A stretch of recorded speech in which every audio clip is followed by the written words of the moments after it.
Fala pessoal, tudo bem? Professor Daniel Rendê, seu professor de conhecimentos regionais, e aqui corrigindo, analisando algumas questões de história do Piauí. Então, vamos lá direto para a nossa questão aqui. Fundação Carlos Chagas. As questões elas costumam ser questões com um enunciado muito curto, tá? Não é um padrão da banca.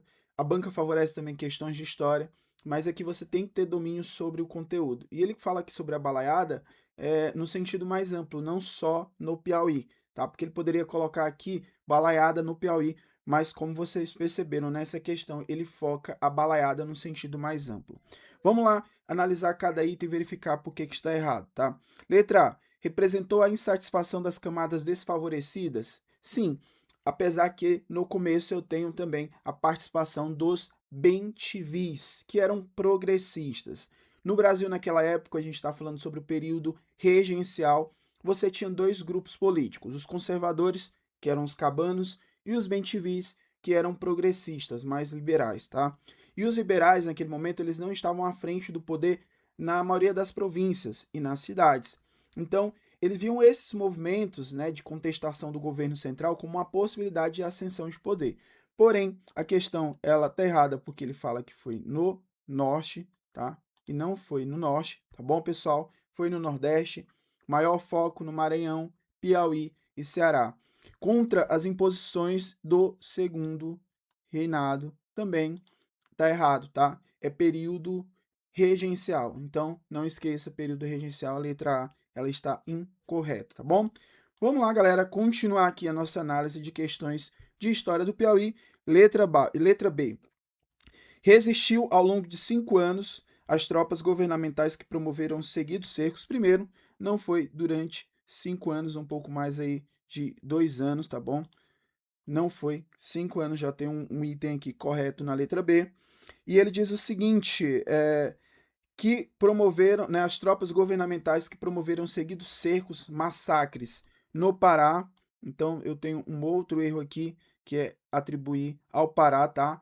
Maranhão e Piauí, mais ainda de forma mais impactante no Maranhão, aos que lutavam pela independência. Outro ponto, ele está trabalhando a independência aconteceu antes da balaiada, tá? Então, antes da balaiada, então aqui mais um item incorreto para esse item, tá?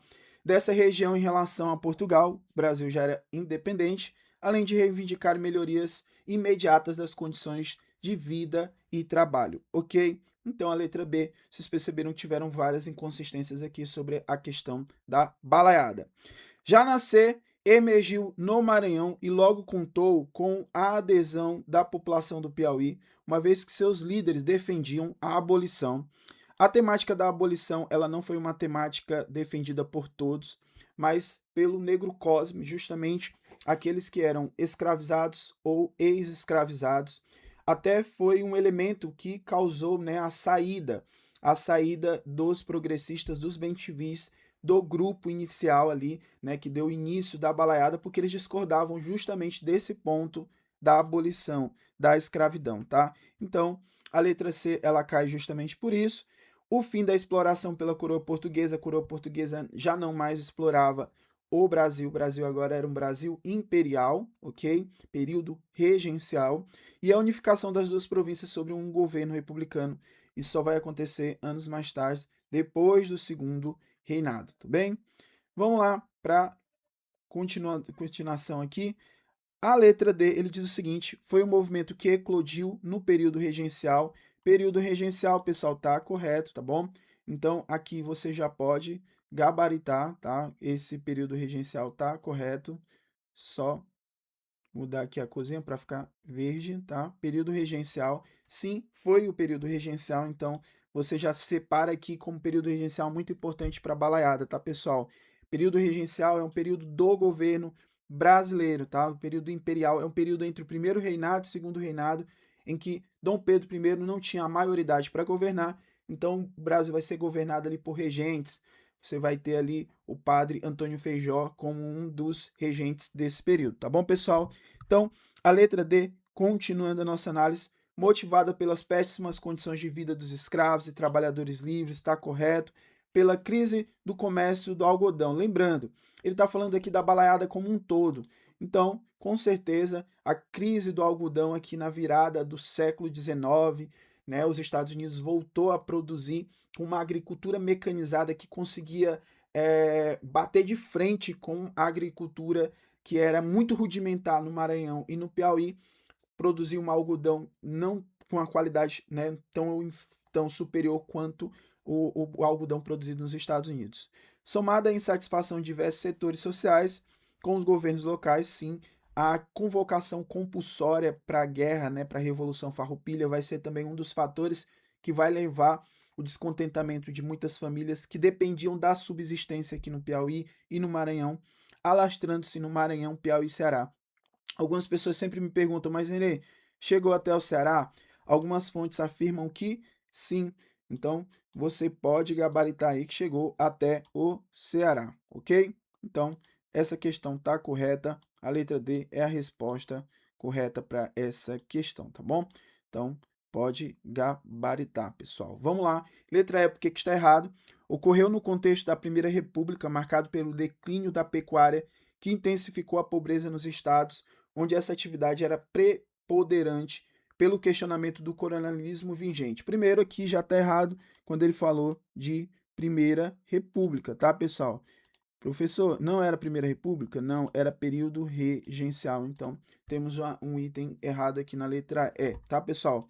Então, primeira questão aqui dessa análise rápida aqui, a gente vai analisar sempre questões aqui no nosso canal do YouTube.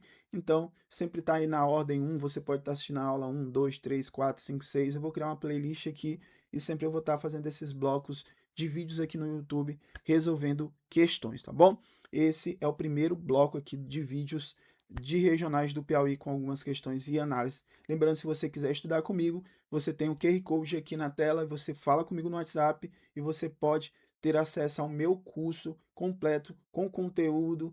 Lá temos lives, quase todas as semanas a gente tem alguma live com resolução de questões inéditas para você, tá? Estou trabalhando a todo vapor para que você possa gabaritar todas as questões. Vamos lá, jovens, continuando aqui para nossa segunda questão também sobre o movimento da balaiada, tá bom? Então, vamos lá trabalhar mais uma dessas questões aqui. Estou todo aqui organizado com o meu material. Essa questão já é inédita, tá? Então, é uma questão inédita aqui para você dentro do YouTube. Vamos lá. Sobre o movimento da balaiada no Piauí. Agora você já tem aqui um diferencial, tá? Eu estou focando no Piauí. Lembrando que a banca ela pode cobrar no Piauí ou simplesmente balaiada. Se falou balaiada, aí você tem que abrir o foco para o Maranhão. E as suas especificidades em relação à matriz maranhense. Analisem os itens a seguir, tá?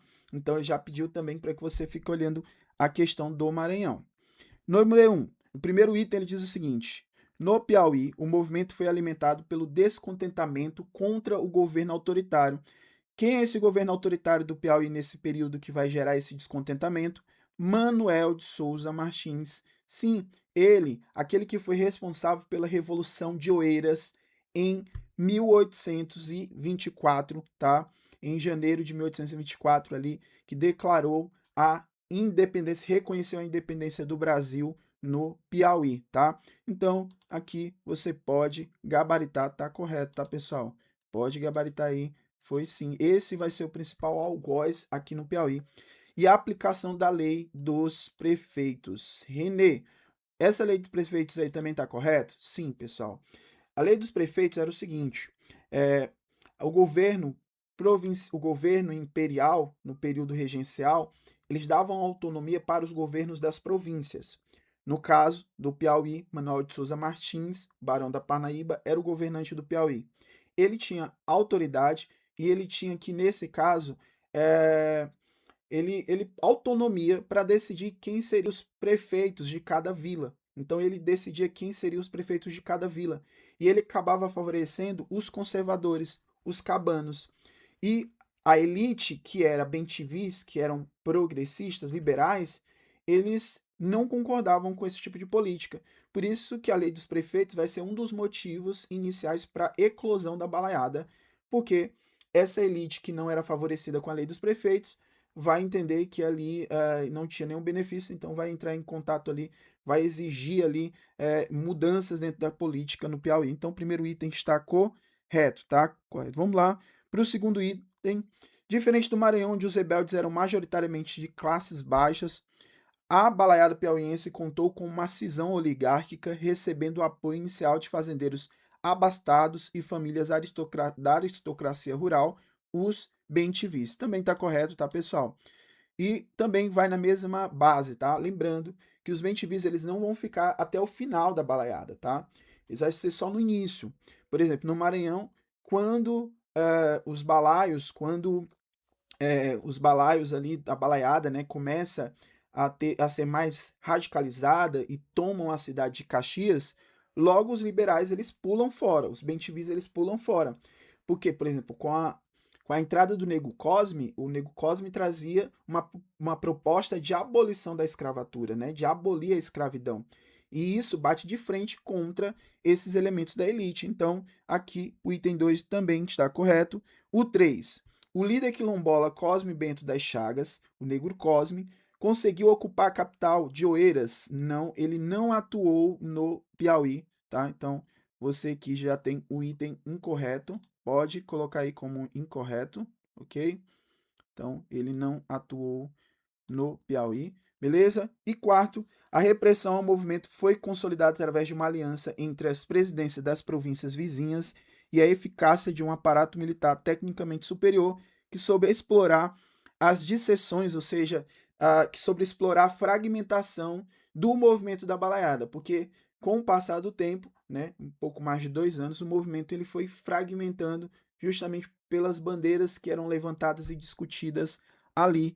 Então, este quarto item também está correto, ok? Pode gabaritar esse quarto item aí também.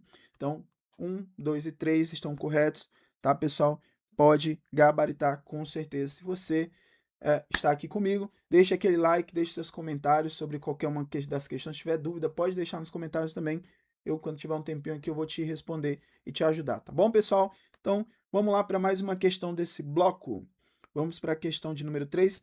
Gabarito aí, pessoal. 2, a letra C, tá bom? 2, letra C.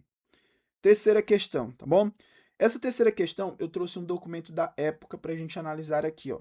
Diz assim: trecho do editorial de lançamento do jornal O Telégrafo, publicado em Oeiras em novembro de 1839. Ele diz assim: seu desiderato é esclarecer a opinião pública sobre os acontecimentos da balaiada, particularmente os que tiverem envolvimento e repercussão na província do Piauí, e que, findo o conflito, o jornal seria imediatamente extinto, pois teria cumprido a finalidade para a qual foi criado.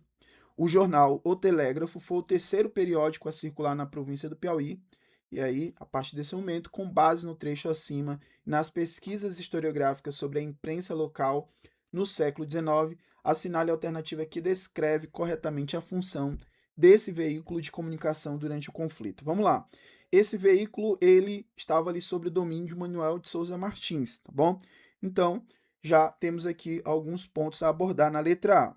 Tratava-se de um órgão independente? Não era um órgão independente, tá? Porque era um órgão que era controlado justamente ali pelo Manuel de Souza Martins, que era o governador da província do Piauí naquele cenário, tá? Então, não era um órgão independente. B. Funcionou como um braço de propaganda e repressão ideológica.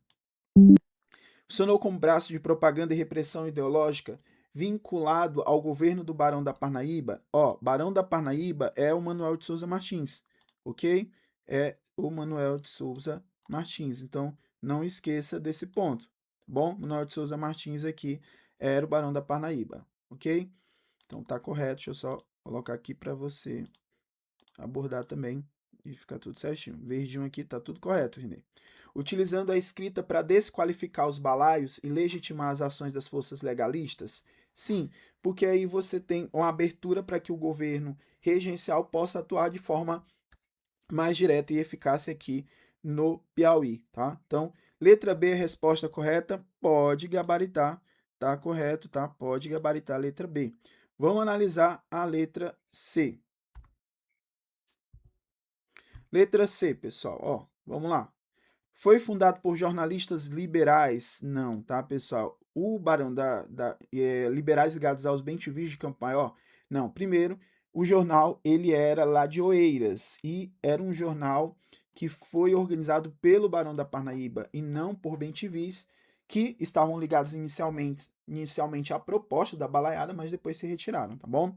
E letra D, era um periódico de circulação nacional? Também não, tá? Então, não era um periódico de circulação nacional, financiado pelo governo de Luiz Alves de Lima e Silva, o Barão de Caxias, tá? Luiz Alves de Lima e Silva, na verdade, ele foi convocado para lutar, né, para organizar e para acabar com a balaiada, né? Por isso que ele depois recebeu o título de Barão de Caxias, justamente porque ele conseguiu, né, desarticular todos os rebeldes da balaiada através da força e através da anistia.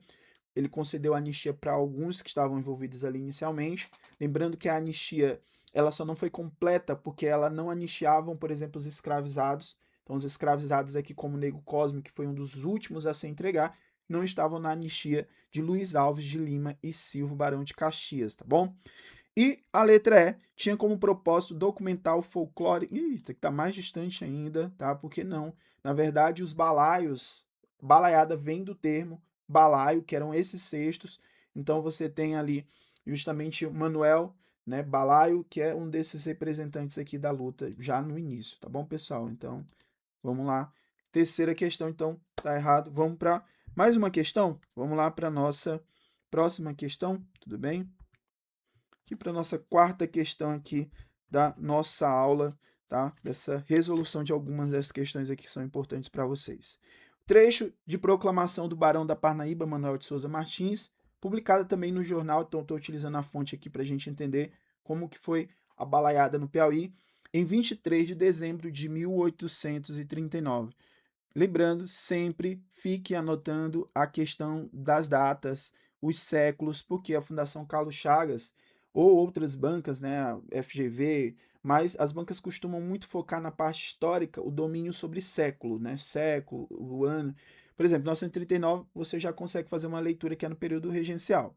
Ele diz assim no texto: reuni-vos às fileiras da legalidade, verá extinta uma horda de monstros, o que envergonham o país que os viu nascer, e a humanidade em geral. E então, convosco entoará, viva a santa religião de Jesus Cristo, viva a integridade do império. Esse é um texto da época, por isso que a escrita ela está presente dessa forma, tá bom?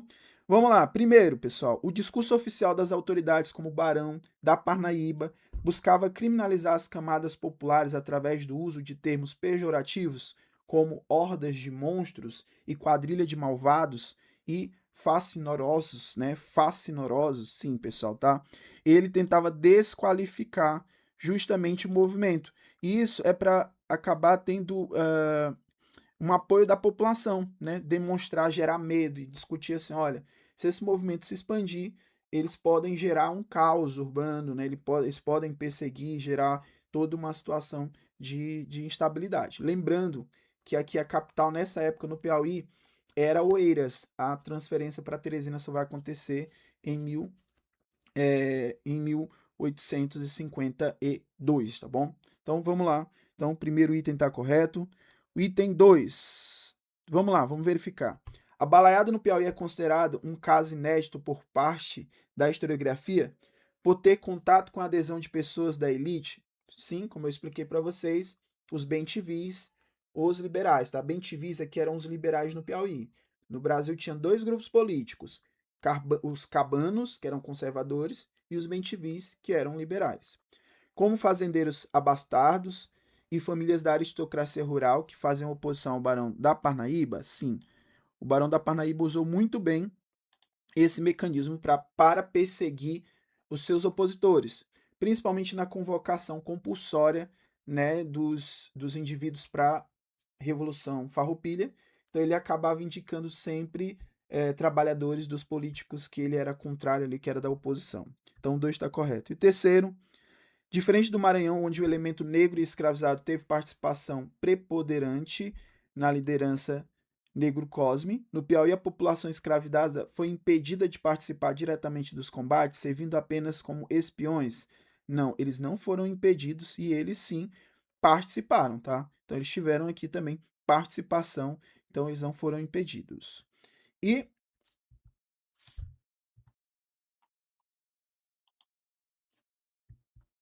para finalizar, o quarto item, o movimento rebelde piauiense logrou êxito em ocupar estrategicamente Oeiras. Eles não chegaram a ocupar Oeiras.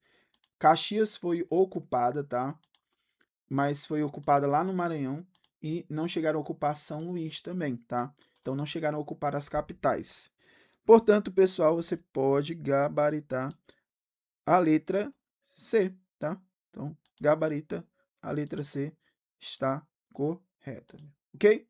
Então é isso, pessoal. Aqui nessa aula você resolveu 4 questões sobre balaiadas. Lembrando, se você quiser estudar comigo, professor Renê, com um material dedicado para que você possa conhecer, né, saber mais sobre conhecimentos regionais do Piauí e do Maranhão, aqui embaixo tem um QR Code, vem falar comigo no WhatsApp. Eu vou te apresentar todas as possibilidades para que você possa estudar comigo, tá bom? Muito obrigado, até a próxima!